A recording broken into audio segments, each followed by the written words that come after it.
So I looked up to the sky and I said, please, rain stops between 5 and 7 p.m. and went about my day. So we didn't cancel. 4:30, we all get in the cars and drive to the Park of Roses. It's still raining.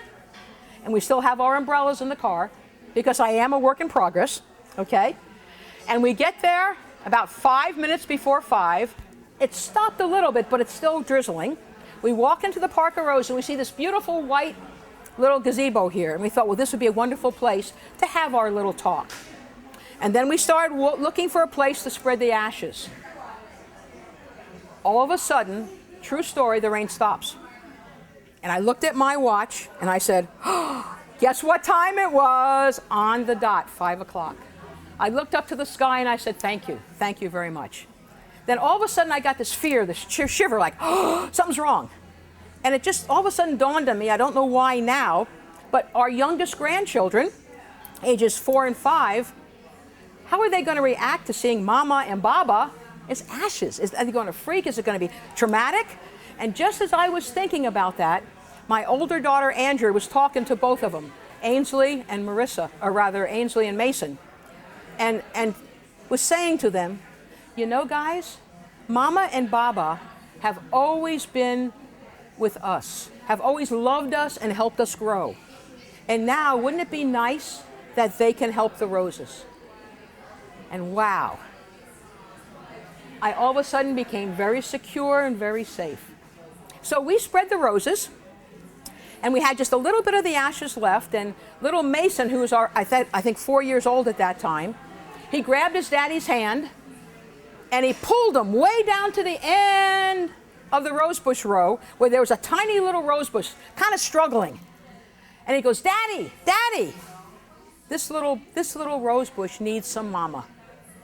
And he sprinkled the rest of the ashes on that. Like, whoa, trust. It all starts with trust. Step number 4 is gratitude. You may have remembered that I said thank you after the rain had stopped, because gratitude is very important. And the reason is because when you are in appreciation, when you're in gratitude, your vibrations are higher. And when your vibrations are higher, that's when they go out and they connect with other higher vibrations, and you have more joy and love in your life. You see, one can't manifest without accepting and being appreciative for what you already have. You see, gratitude is the key when you are working with the law of attraction. You know, I had a yoga teacher many years ago, and she taught me this word, happify. Isn't that a cool name? Happify. She goes, you got to happify your life. I said, what does that mean? She said, be in joy and be in appreciation more times. Anybody here journal? Yep. Well, I'm going to suggest we all start that, because it's a very easy thing to do. All you need to do is get a pad or a journal and leave it on your nightstand right next before you go to bed, okay?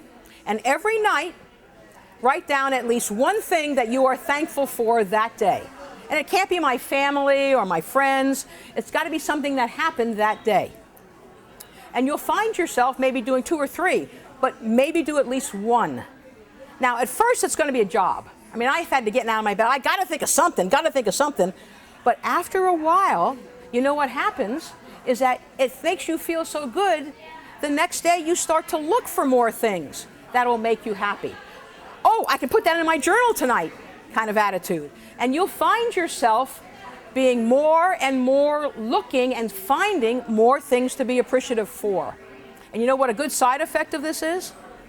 When you go to sleep at night, where your vibration's going to be? Really high, and what kind of dreams are you going to have? So it's a wonderful way to go to sleep. So definitely appreciation and gratitude. Now, step number 5, this is the secret sauce. Okay, so we've got our first 4 steps, but how do we use this? I mean, it all sounds great in theory, but how do I do it? Alignment, momentum. You know, I used to be successful. I used to be the first one there, the last one to leave at work. I accomplished all sorts of goals, but I never had fun doing it. You know, I was the one pushing the boulder up the mountain. okay? And by the time I got my accomplishments done, I was tired, angry, frustrated, totally exhausted. I didn't want to celebrate, I was just happy it was done. Something very important was missing. You see, I was working harder, not smarter. So what we want to do first is we want to align with the universe, because the universe is our creating partner. We work together. Why would we want to do it all on our own and enjoy nothing, just have hard work? So when you are in alignment with the universe, you have a really cool feeling. Your whole body feels lighter. You feel like, yeah, I got this attitude. You know, you are in a feeling of self-confidence, of well-being. You're in the zone. Everything is good. All systems go. What a wonderful feeling. So we're all going to practice that right this minute. Okay? This serves a couple of purposes. You want to definitely get in touch with your creating partner. And in order to have your creating partner help you, you need to ask them. You know, because here's the problem. You ever heard of free will, free choice? The universe can't just jump in and control your life, because then they're in control and you're not. So kind of think of it like this. I think of this big person up here saying, I'm ready, Cathy, help me, I'm ready, I want to help, I'm ready. But you didn't ask me. So by getting into alignment, you are asking them to help you. So let me explain what I do, and you're more than welcome to share what I do or create something on your own. But what I do, it takes just a few, maybe 20 seconds, not even, is first of all, everybody close your eyes and take a few deep breaths in. Another one in. Now I focus on my heart and I visualize a rose, obviously because it's my mom's favorite flower. And I visualize a rose opening up in a beautiful bloom, signifying that I am opening up to the universe. And then I either talk to myself or I talk out loud. For example, before I give my presentations, I'll say, universe, please help me. Please speak through me so that I can find the words to serve my audience. I want to be knowledgeable, compassionate, and loving, and give 110% to serve. And when I am finished, I want to feel like I nailed it. And then I open my eyes, and I'm in alignment, and I'm ready to go. Who would think that'd be fun to do? In alignment? Yeah. Now, of course, you would say what you want, and if you want to visualize something else, that's absolutely fine. But the idea is to center yourself, ask for help. And then the next step is the momentum. Think of yourself riding a bicycle. If you're stopping your bicycle, two-wheeler, if you don't keep moving, you fall over. Momentum means you've got to take action. Because if you want something, now you've asked for it, you've set your intention, you have also asked for the help of the universe, but you need to take some action so that the universe can set things up for you. Let's say, for example, you're looking for a new relationship, a new boyfriend, girlfriend, okay? You got into alignment, you got clarity on what you want, and then you just sit there. Like, oh, it's fun being in alignment, I feel so good. Or maybe you watch Lifetime movies. Boy, talk about a downer, right? But you got to go out and maybe meet people, maybe go out with some friends, or maybe join a club that you have an interest in. Not for desperation to meet somebody, but because you're enjoying. Now you're giving the universe the opportunity to help set things up. You know, they'll give you ideas of things to do. They will also maybe bring people into your life that maybe help you to meet other people. Now, here's the problem. Sometimes we're stuck. Anybody ever got stuck? You kind of know what you want, but you don't start to do any moving. Maybe you're scared, maybe you're smiling, maybe you're not worthy. You know, you need more prep time, more research, excuse. Or maybe you're what I call fixin' to. Anybody here from the South? Sorta? Well, I want to apologize, because fixin' to is a Southern term, and it's not one of my favorites. I'd like to share another story with you. When I was in New York with Morgan Stanley, I would fly down to see my daughter, Andrea, my older daughter, who married a boy from Alabama, any chance I got. And one time I was down in Alabama, and we were visiting their friends. And the husband was sitting on the porch with us in our rocking chairs with wonderful sweet tea, and the wife was fixing dinner inside. And we were just enjoying the afternoon in our rocking chair. Oh, it's wonderful. And about 10 minutes later, the wife comes out and says, hey, honey, you going to cut the grass today? He says, yeah, I'm fixing to.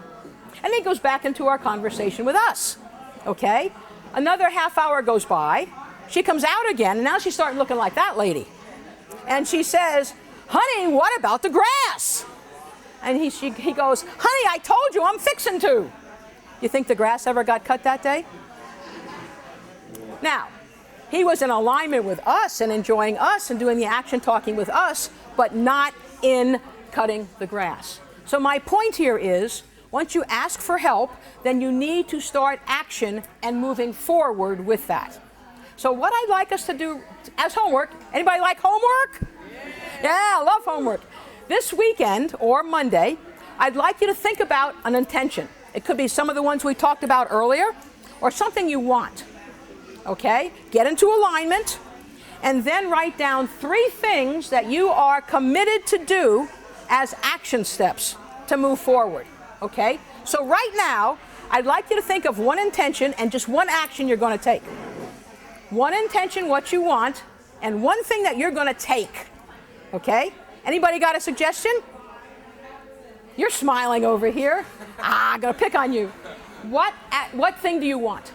I would like to go to the gym. Go to the gym. Okay? What is your committed action step? My committed action step is leave work and go to the gym Monday, Wednesday, and Friday. Perfect. Let's give him a round of applause. Perfect. Okay? Now, you better go Monday, okay? If you're like me, if I miss Monday, I miss the whole week. I miss the whole week. Yeah. Anybody else have something they'd like to ask? Okay. So the idea is you set your intention and you take an action. Now, when you start getting ideas or maybe meet people that can help you get to the next level, those are called inspired actions. And you know, if they're inspired or coming from the universe, again, it's by how you feel. And if you find these ideas are fun and they're getting you to the next step, then they're definitely coming from the universe. If they're not, you're going to feel like you're pushing that boulder up the mountain and so forth, okay? So now you have the 5 foolproof steps to create the life you want. Clarity and focus, okay? Let me hear some takeaways. Why is clarity important? What do you think? Clarity is important because... Chris, why is clarity important? So that you can focus. Exactly. And the law of attraction, deliberate creation, and allowing, that connects you with the universe, right? Okay, be sure to remember, I'm only 50% of this team. I don't want to not include my other 50%. And of course, trust. Trust is so important. And trust is one of the hardest ones. The trust, and then the gratitude. Be thankful for everything. You know what? I taught a class not too long ago, and it was on creating money. And everyone has agreed now that anytime they are writing their monthly bills or doing checks and so forth, if they are doing it online, as they click to pay, they say, thank you, thank you. Now, why would you want to thank every time you got to pay bills? Well, you have a house to live in, you have electricity, you have a car to drive, so you're thanking that. And if you're doing checks, just write in that little checkbox, thank you. Again, you are sending the positivity out there. So you got the 5 steps, and now all you got to do is act. Isn't that cool? So the next step now is up to you, okay? It's my job to give you the access. It's also to give you the education and the opportunity. It's your job to decide to choose a powerful no and continue to be fixing to, or to choose a powerful yes and say, that's exactly what I need, okay? I want to thank you so very much. In a few minutes, I'll take questions if you have any questions. But I want to thank you so very much. And now, let's choose. Let's get 3 winners here, and to get 3 books handed out. We had a couple. And while they're finishing that up, does anybody have any questions? What's some takeaways? Yes? Sure. Sometimes we can't be positive. We have to do the dirty work. Yes, but you know, Sometimes we go have ahead. to face the negative to work through it to get to the positive. Exactly. What are your thoughts on that? My thoughts on that are, if you look back on past bad events, usually you benefited. You might not see it right away, but you will see it down the road. So when you are, and that's the reason we're here, because we're learning, so we have to have negative activities and so forth. But as soon as you understand, I just lost my job, that's bad. Align, action, start to look for another one, okay? So try to see what I can learn from every situation. Now don't overanalyze and stay stuck for 6 months, but think about, yeah, okay, I don't have a job right now, but I really didn't like that job much to start with. Maybe I can find something I like more. You see what I mean? So try to look, and it doesn't happen overnight, and it's a long process. If it was easy, everybody would be doing it, right? But try to think of what I can learn from that negative experience to help me become better. That make sense? Okay. Anybody else have any questions? What do you think? What's a takeaway from our presentation? What hit you? Yes. But you broke it down in a way for me to have an application for it. It Wonderful. stopped being a theory or a law, Yes. and it became something tangible. Thank you. So I appreciate that, and I'm looking forward to reading the book and learning more about it. Thank you very much. Let's stop. Thank you. Thank you very much. You know, the law of attraction has been around for millions and millions of years, and the thing is, it's working whether we deal with it or not. It's going to be just like the law of gravity. You drop a ball, it's always going to go down, never up or sideways. So it makes sense to us to work with the law of attraction by choosing our thoughts so we get what we want. Anybody else want to share?